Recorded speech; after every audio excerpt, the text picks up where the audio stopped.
IAS के interview में गजब के सवाल पूछे जाते हैं जो कि दिखने में शुरू में आसान लगते हैं, लेकिन उनके जवाब सिर घुमा देते हैं। उन्हीं में से एक सवाल है कि आप 80 में से 8 कितनी बार घटा सकते हो।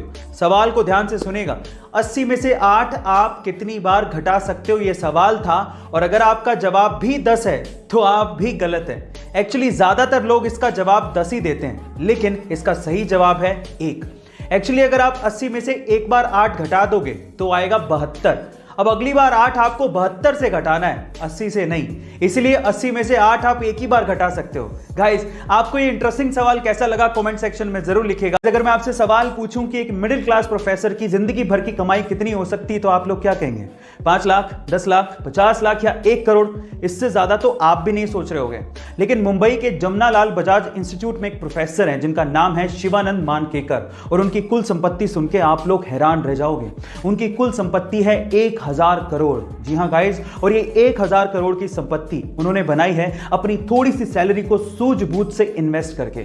शेयर मार्केट में मल्टी बैगर शेयर को चूज करने में ये एक्सपर्ट हैं, और इसी वजह से उन्हें जीनियस स्टॉक पिकर कहा जाता है। और किसी मिडिल क्लास आदमी के लिए ये किसी इंस्पिरेशन से कम नहीं है। गाइस, अगर आप भी इन्वेस्ट करके पैसा कमाना चाहते हैं तो इसके लिए आपको डीमैट अकाउंट चाहिए, और डीमैट अकाउंट के लिंक्स डिस्क्रिप्शन बॉक्स में गिवन है। फटाफट से जाइए, अपना अकाउंट खुलवाइए और अपनी इन्वेस्टिंग शुरू करिए। आजकल तो बहुत सारे मोबाइल अच्छी टेक्नोलॉजी के साथ सस्ते दामों पर अवेलेबल हैं, लेकिन क्या आप सबसे पहले मोबाइल के बारे में जानते हो? चलिए मैं आपको बताता हूं। एक्चुअली सबसे पहला मोबाइल आया था 1983 में, जिसका नाम था डायनाटेक 8000X। अब इसकी खास बात क्या थी? इसकी खास बात यह थी कि यह मोबाइल 10 घंटे में चार्ज होता था, और उससे भी बड़ी बात यह थी कि 10 घंटे चार्ज करने के बाद भी इसकी बैटरी लाइफ सिर्फ 30 मिनट की थी, यानी कि हर 30 मिनट के बाद इसे फिर से 10 घंटे के लिए चार्ज करना पड़ता था।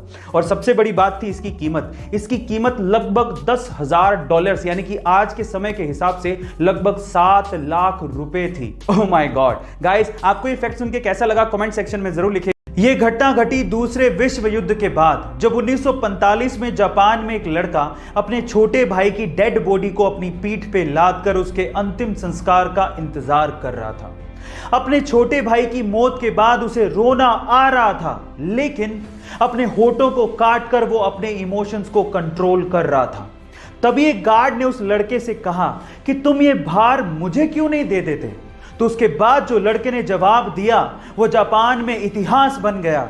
उस लड़के ने कहा कि ये कोई सामान नहीं है, ये मेरा भाई है। और आज भी ये पिक्चर जापान में सिंबल ऑफ स्ट्रेंथ के नाम से जानी जाती है। गाइस, इसके बारे में आपका क्या कहना है कमेंट सेक्शन में जरूर लिखिएगा। गाइस, आपने अपनी जिंदगी में अभी तक कितने पौधे लगाए हैं? 1, 2, 5 या 10? लेकिन तेलंगाना के दरीपली रमैया जी ने अपनी जिंदगी में अभी तक 1 करोड़ से ज्यादा पौधे लगाए हैं। जी हां गाइस, आप ठीक सुन रहे हैं, 1 करोड़ से ज्यादा पौधे।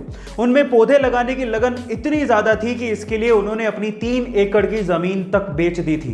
पहले लोग उन्हें पागल कहते थे, लेकिन आज उन्हें लोग सम्मान से द ट्री मैन कहते हैं, और इसी वजह से सरकार ने उन्हें पद्मश्री से भी नवाजा है।